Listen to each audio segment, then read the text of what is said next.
오늘의 말씀은 열왕기상 14장 1절에서 20절까지의 말씀은 성경 말씀으로 그치는 것이 아닙니다.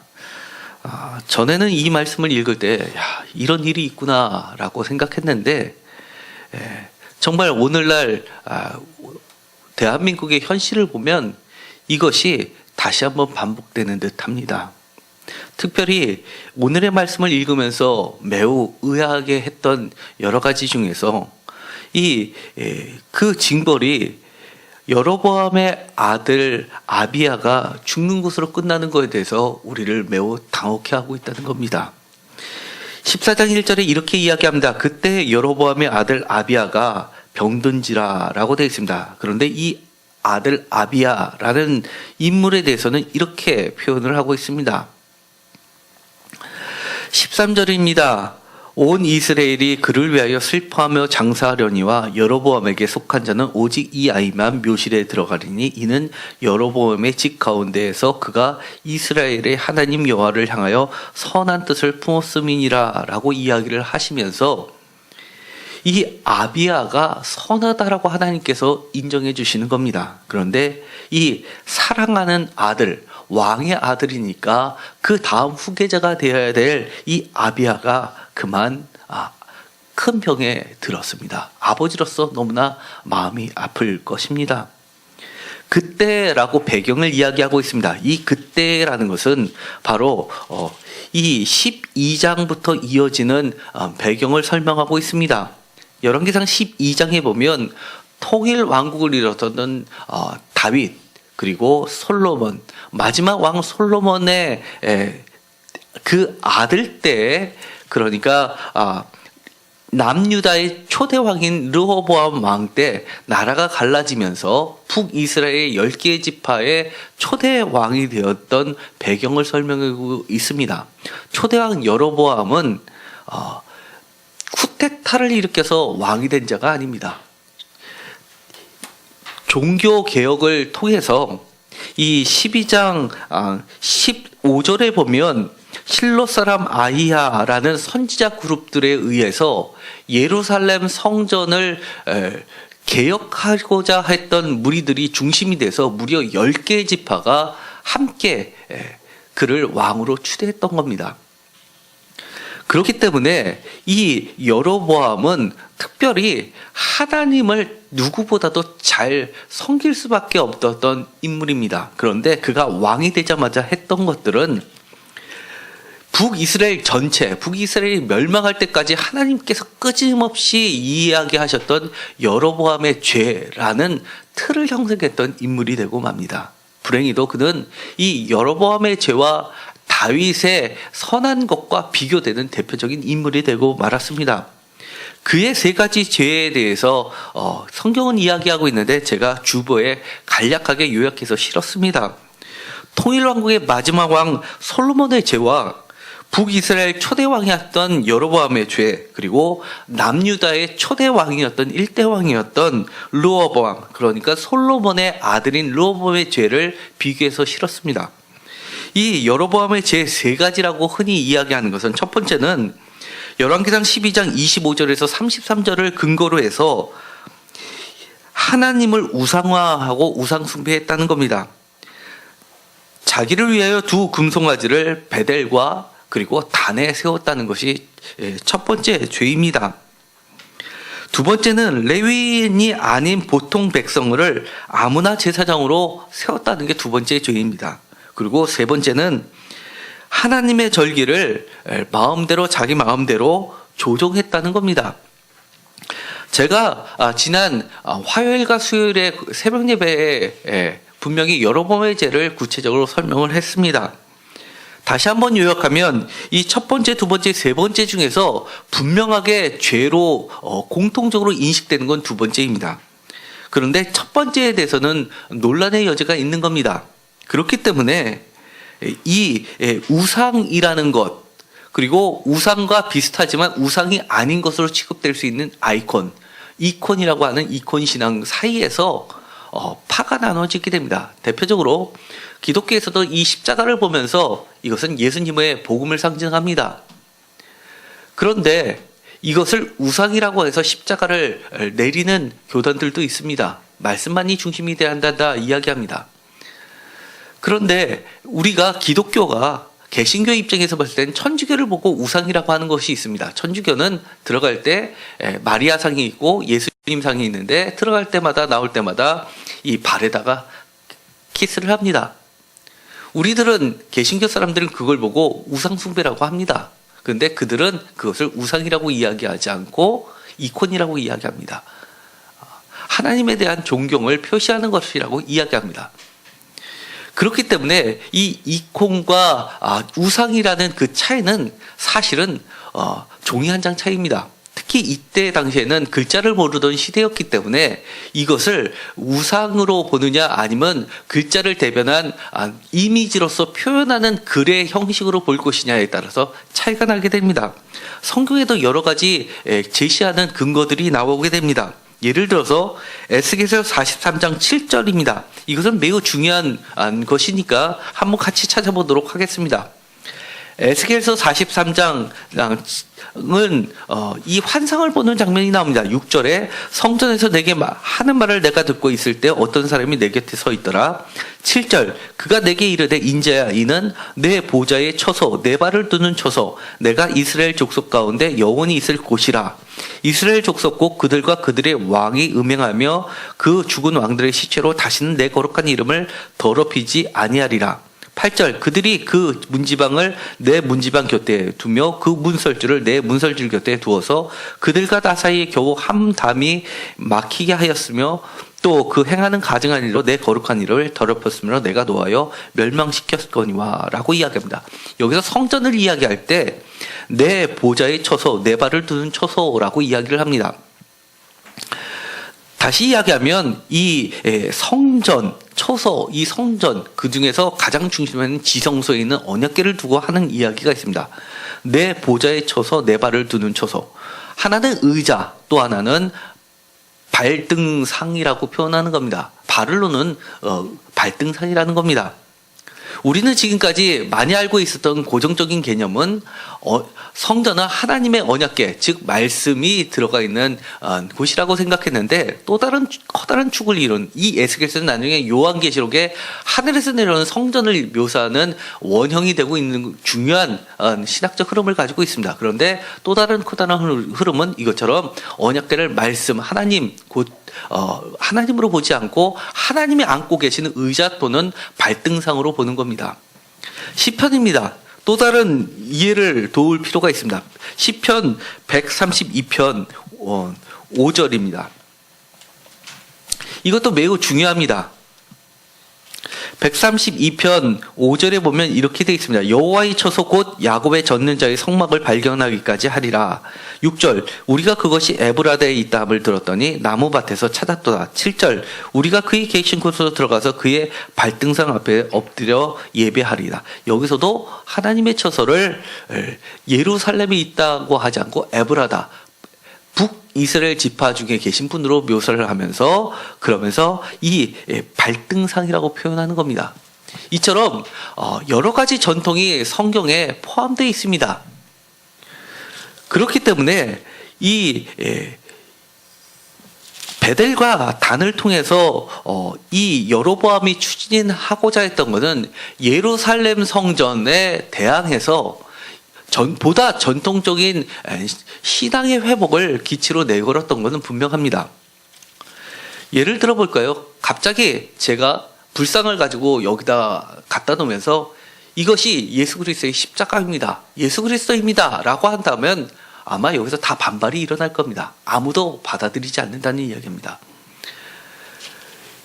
그가 두 금송아지를 하나는 베델 하나는 단에다 세우면서 이것이 애굽 땅에서 인도하여 올린 너희의 신이다라고 열왕기상 12장 28절에 이야기하듯이 이야기했을 때 그것을 지지하고 따랐던 많은 백성, 반발하지 않았던 많은 백성이라는 의미는 그것이 그들에게 우상이라기보다도 이콘으로 받아들여질 가능성이 매우 높습니다.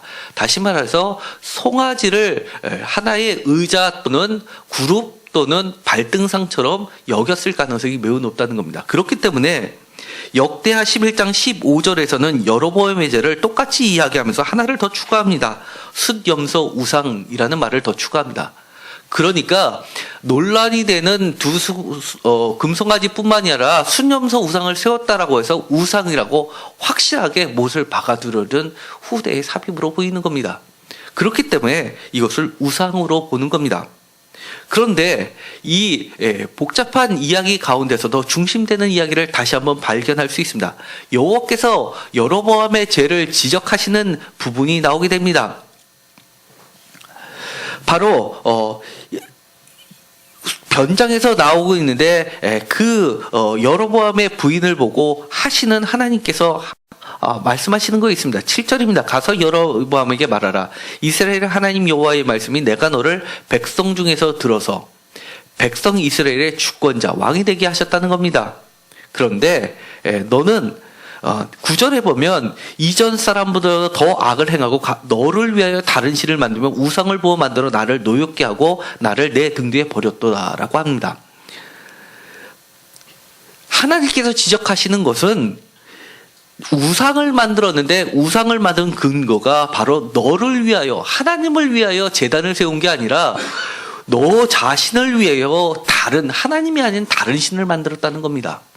형태는 그럴싸하게 비슷하게 만들었는데 결국은 베델에도 단을 쌓고 그리고 또 단에도 단을 쌓는 것은 하나님을 진정으로 섬기고자 했던 그 순수한 마음이 아니라 종교개혁이라는 그런 기치를 걸고 선지자 그룹들을 등에 업고 결국은 나의 왕권의 욕심을 가지고 모든 것을 이용했다라고 하는 겁니다. 이 이야기는 매우 중요합니다. 왜냐하면 지금도 기독교라고 하면서 교회를 자신의 이해 집단으로 만드는 것, 그거는 기독교가 아니라는 겁니다.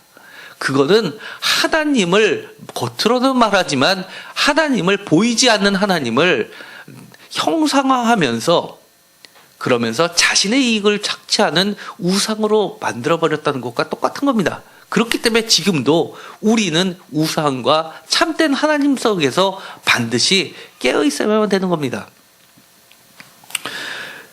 하나님은 이렇게 악한 이 여로보암의 죄를 다시 한번 드러내시는데 그의 사랑하는 아들, 그것도 아주 선했던 그 아들을 안타깝게도 이야기를 하십니다. 아비아가 병이 들었습니다. 그때 여로보암은 생각이 났을 겁니다. 지금은 이 실로의 아이와가 완전히 등을 지었지만 그때 나를 세웠던 아히야가 진짜 하나님의 사람이었지라고 생각하면서 그에게 부인을 보냅니다. 바로 이 이야기가 있기 직전에 13장 1절에 그때 하나님의 사람이 여호와의 말씀으로 말미암아 유다에서 베델에 이르니라고 하고 또 13장 11절에 베델에 한 늙은 선지자가 살더니라는 이 말을 통해서 베델에도 제사를 드리면서 하나님께 예배를 드리면서 선지자 그룹이 있었음에도 불구하고 이곳에서는 이 13장에서는 이 실로 사람 아히야는 전혀 등장하지 않고 오히려 남쪽에서 온 하나님의 익명의 사람이 등장합니다. 그렇다는 이야기는 예배는 벌어지고 있었지만 하나님의 임재는 없었다는 이야기가 됩니다.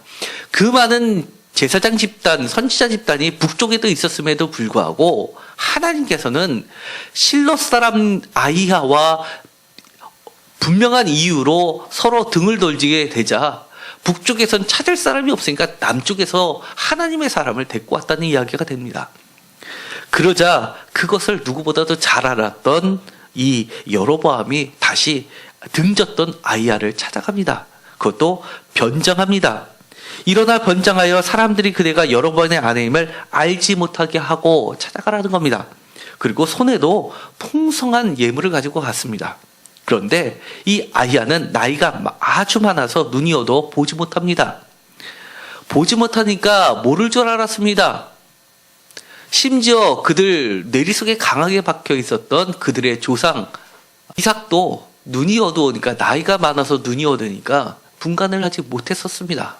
그러니까 나이가 많으니까 아무리 하나님의 사람이라 하더라도 모르겠지라고 생각했던 겁니다. 죄 많은 죄인이 변장을 시킵니다. 모를 줄 알았습니다. 그러나 하나님께서는 육신의 눈은 어렵지만 영적인 눈이 깨우셔서 그에게 직접 말씀해 주십니다. 그러면서 그의 죄를 낱낱이 드러내십니다. 하나님의 폭로가 시작됐습니다. 끊임없이 인간들은 자신의 죄를 덮으려고 끊임없이 변장을 합니다. 지난주에 박근혜, 최순실, 샤머니즘 우상숭배 게이트가 터졌습니다. 정말 도저히 상상도 못하는 정말 만화 속에서만 등장하는 일이 벌어지고 말았습니다. 지난주에 그런 게이트가 터질 때 저희 와이프가 부인 사모님이 꿈을 꿨습니다. 선명했던 태국기가 물감이 젖으면 번지듯이 갑자기 태국기가 물에 번지듯이 막 번져지지만 나중에는 그 색깔이 빛에 바란 듯이 바래지는 모습을 꾸고 깼습니다. 그러고 나서 새벽에 같이 오면서 나라와 민족을 위해서 기도해야겠다라고 하면서 왔습니다. 하루가 지나면서 회복되는 것이 아니라 어제 있었던 일보다 더 끔찍한 일들이 계속해서 연일 터지고 있습니다. 얼마나 하나님의 마음이 급하셨으면 저희 같은 사람에게까지 꿈에서라도 나타나셔서 SOS를 치신 게 아닌가 생각이 듭니다. 깨어서 기도해라. 나라와 민족을 위해서 기도해라. 라고 말씀하시는 것을 들을 수가 있었습니다. 사실 우리는 매일 새벽 예배 때마다, 수요 예배 때마다, 그리고 주일 예배 때마다 주님이 가르쳐 주셨던 기도를 외우고 있습니다. 그런데 그 기도의 핵심 중에 하나가 바로 하나님의 나라가 이 땅에 임하게 해달라는 기도를 드립니다. 그럼에도 불구하고 우리는 지금까지 우리의 기도 가운데 대부분을 차지했던 것은 우리의 건강, 우리의 직장에서 문제, 가정에서 문제, 그리고 사회에서 문제들을 위해서 기도했고 더 나은 생활을 위해서 기도를 했습니다. 얼마나 부끄러운지 모릅니다. 남을 이야기하는 것이 아닙니다. 제가 정치 이야기를 사실은 약간만 해도 끝나고 나면 사실 성도님들이 많은 얘기를 해주십니다. 정치 얘기 빼고 복음만 이야기하라. 심지어 제가 유튜브에 매 설교를 올리는데 거기에서 정치 얘기했던 건 다 빼라라고 해서 그것도 편집해서 사실 올렸습니다. 지금까지 그래왔습니다. 그랬던 제 자신이 참 부끄러웠습니다. 우리가 예수를 그리스도라고 고백하는 것, 이 그리스도라고 고백하는 그 복음의 정수는 무엇입니까? 십자가입니다. 사실 십자가라고 하는 것은 이 종교적인 문제로 십자가형을 당한 사람은 단 한 명도 없습니다. 예수님 이후에나 순교자가 십자가형에 처해지지 그 이전까지는 모두 다 정치적 반역자에 대해서 붙여지는 게 십자가형이었습니다. 우리가 그리스도라고 부르는 것도 왕입니다. 그리고 십자가 위에 새겨진 편말에도 유대인의 왕, 이스라엘 왕에 대한 이야기가 나옵니다. 우리가 예수님을 주님이라고 고백하는 것은 이 땅에 살지만 진정한 주인이 누구이신지, 진정의 왕이 누구이신지, 우리가 누구의 지배를 받고 누구의 뜻대로 사는지를 고백하는 게 우리의 복음이고 우리의 믿음이고 우리의 신앙입니다. 그런데 그런 공동체를 향한 하나님의 정의, 이것은 어느새 사라져버리고 이 개인적인 신앙으로 바뀌기 시작했습니다. 복음은 정치를 뺀 나머지가 복음이라고 이야기를 하기 시작했습니다. 그런데 오늘의 사태를 보면서 다시 한번 생각합니다. 제가 이 열왕기상을 지금 계속해서 보고 있지 않습니까? 열왕기 상하, 사무엘 상하 다 무엇의 이야기입니까? 왕의 이야기입니다. 정치 이야기입니다. 정치의 이야기를 통해서 하나님의 복음을 이야기해 주셨던 게 바로 지금까지의 말씀입니다. 여기서도 마찬가지입니다. 여로보암이 자기의 아들 아비야가 죽게 되니까 마음이 안타까웠습니다. 개인의 문제입니다. 그러나 하나님께서는 이 개인의 문제를 개인의 문제로 덮지 않으시고 이것을 여로보암의 집안의 이야기로 확대시키지만 나중에는 급기야 공동체 이스라엘 전체의 이야기로 확대시킵니다. 그러면서 14절에 이렇게 이야기합니다. 여호와께서 이스라엘 위에 한 왕을 일으키신즉 그가 그날에 여로보암의 집을 끊어버리리라. 언제냐 하니 곧 이제라. 여호와께서 이스라엘을 쳐서 물에서 흔들리는 갈대같이 되게 하시고 이스라엘을 그의 조상에게 주신 이 좋은 땅에서 뽑아 그들을 강 너머로 흩으시리니 그들이 아세라상을 만들어 여호와를 진노하게 하셨습니다. 집안만 망하게 하는 게 아니라 이스라엘 전체를 심판하시겠다고 하십니다. 결국 이 이야기는 250년이 못 가서 북이스라엘은 멸망하게 됩니다. 그거의 시작이 바로 여로보암의 개인의 죄부터 시작됐다는 겁니다. 그런데 지금 이 멸망의 이야기를 듣는 이야기가 자신의 사랑하는 아들 개인의 문제부터 시작이 됐습니다. 개인과 공동체는 분리될 수가 없습니다. 끊임없이 덮으면 될 줄 압니다. 변장하면 될 줄 압니다. 이번 사건을 들어보면 왜 이렇게 한 사람이 이름이 많은지 모르겠습니다. 이름만 바꾸면 모를 줄 압니다. 그러나 하나님은 죄를 덮으려는 인간 앞에 끊임없이 폭로하고 계시는 겁니다. 얼마나 하나님의 정의가 무엇인지를 알려주고 계시는 겁니다. 이때만 그랬던 것이 아닙니다. 그 아버지 박근혜의 아버지인 박정희 대통령 때도 그랬습니다. 제가 지난 8월 15일 광복주일 기념 예배 때도 이야기를 했습니다. 이 위안부 할머니들의 우리들의 할머니들의 문제를 덮으려고 하는 박근혜 정부를 향해서 제가 설교한 게 있었습니다. 이번에 사건을 보게 깜짝 놀란 이야기가 있습니다. 초기에 아베 정권의 참모들이 찾아와서 이야기를 할 때 첫 외교 회담이었습니다. 공식적인 정부가 출발하기 전에 준비위원들하고 같이 만났는 자리에 문서가 이렇게 되어 있다는 겁니다. 독도 문제가 거론이 되면, 이야기가 꺼내면 그냥 웃으십시오. 그리고 넘어가라는 얘기입니다. 독도 문제, 위안부 문제, 사실은 박정희 때 새마을운동이라는 것을 일으키면서 경제 부흥을 하려고 했는데 돈이 없었습니다. 차관이 필요했습니다. 일본에서 돈을 아주 저리로 빌려오는데 그때 그들이 요청했던 것이 바로 독도 문제하고 위안부 문제였습니다. 그러면서 협상을 하면서 위안부 문제를 깨끗이 정리해버리고 가버렸습니다. 그것이 발단이 됐는데 지금까지 기독교 단체에서 매주 수요일마다 일본 대사관 앞에서 예배를 드리면서 수십 년 동안 이어오면서 지금 다시 불거지기 시작한 겁니다.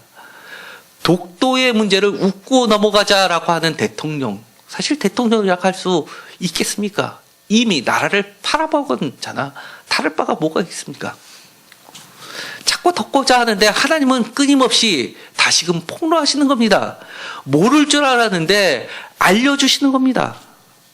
그런데 여로보암의 죄를 이야기하면서 남유다 르호보암의 죄까지도 언급하시는 부분이 나옵니다. 열왕기상 14장 21절에서 24절, 오늘 읽었었던 본문 그 뒤에 가면 남유다의 초대왕의 죄에 대해서 이야기를 해주시는데 거기에 보면 여로보암의 죄는 아무것도 아닙니다.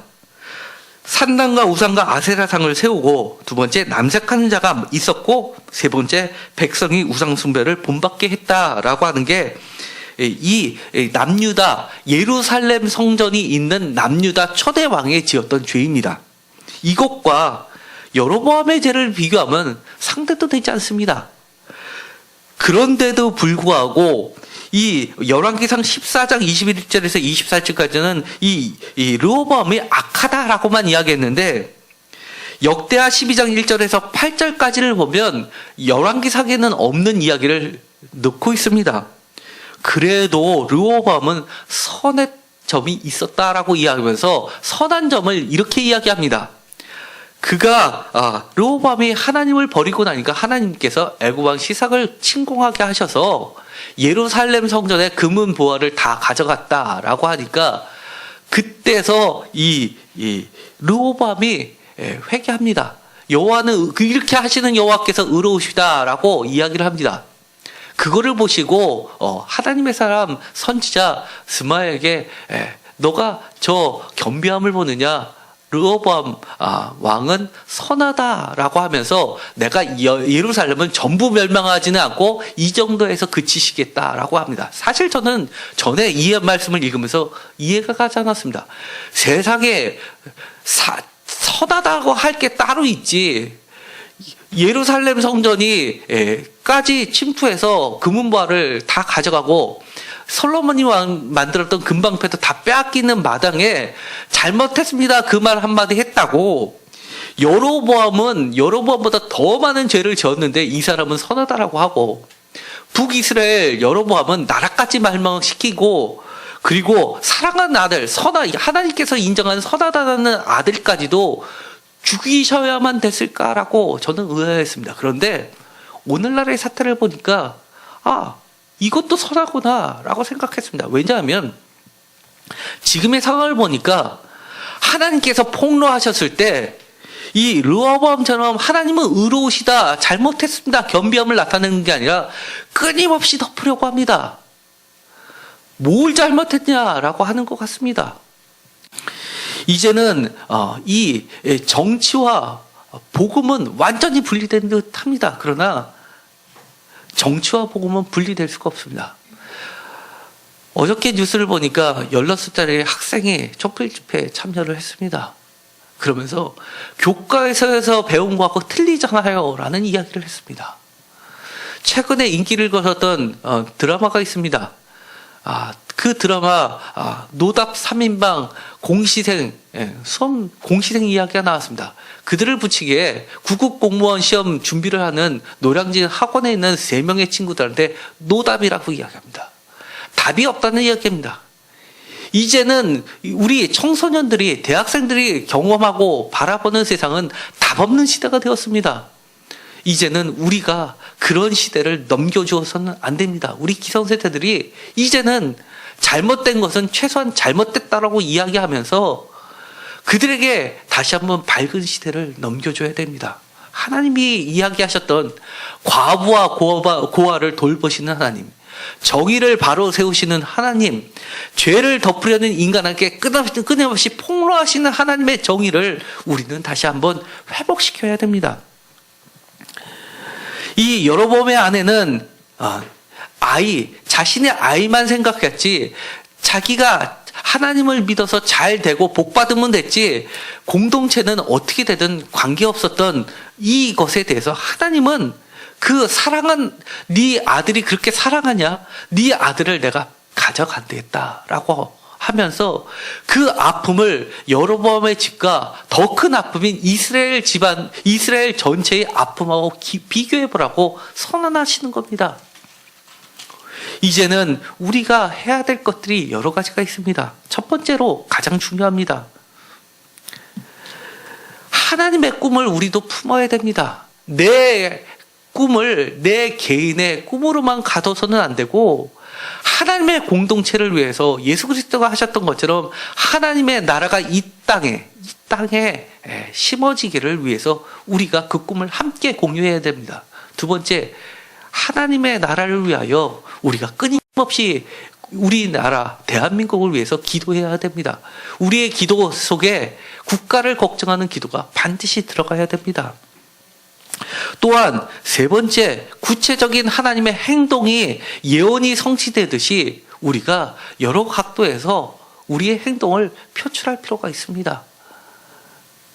지금 이야기하는 것은 어떤 권력에 대한 비호도 아닙니다. 그리고 그 권력을 다시 빼앗고자 하는 권력 탈취를 위한 권력 투쟁도 아닙니다. 우리의 기준은 오직 하나님의 말씀에 근거해서 잘된 것은 잘했다라고 지지해주고 잘못된 것은 잘못됐다고 선을 그을 필요가 있습니다. 우리가 원하는 정치, 바를 정자, 그 다음에 다스릴 치자는 하나님이 다스리는 나라가 바로 하나님의 정의가 흐르는 나라가 정치가 돼야 된다는 겁니다. 하나님을 알지 못하는 사람이 정치, 바른 것을 알 수가 있을까요? 진리를 알 수가 있을까요? 저는 과거에 이렇게 생각했습니다. 장로 출신의 대통령을 뽑고 나서 잘못되는 나라를 보면서 다시는 다시는 장로 출신의 대통령을 뽑지 말아야지. 선거를 할 때 종교는 보지 말아야지. 저도 그렇게 생각했습니다. 김영삼 장로님이 대통령이 되시고 나서 끝날 때 IMF가 터졌습니다.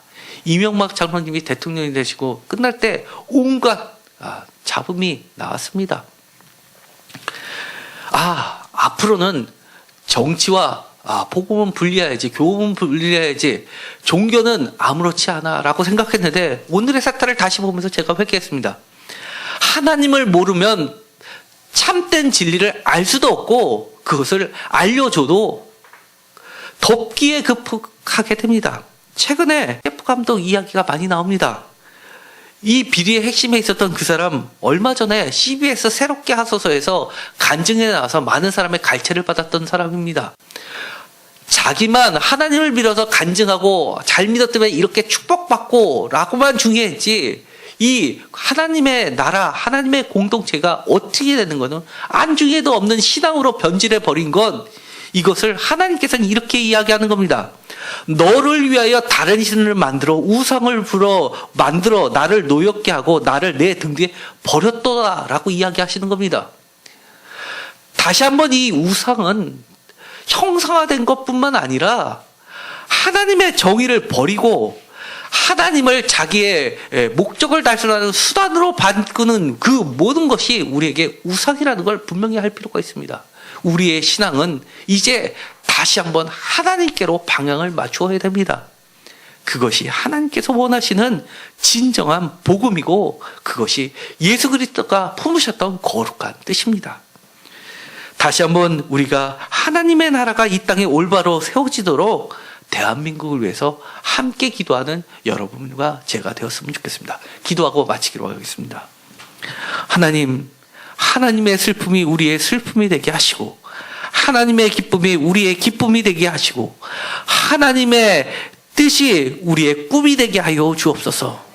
하나님께서 펼치시고자 하셨던 선교사의 피로 세우신 대한민국을 향한 그 꿈이 우리들의 기도 속에 담아지게 하여 주시옵시고 그것을 막으려는 어떤 악한 세력에 동조하지 않게 하여 주옵소서. 철저하게 선을 긋고 오직 기도로서 그 악한 영들을 물리치고 또 구체적으로 행동하셨던 하나님처럼 우리도 구체적으로 행동할 수 있게 하여 주옵소서. 예수 그리스도의 이름으로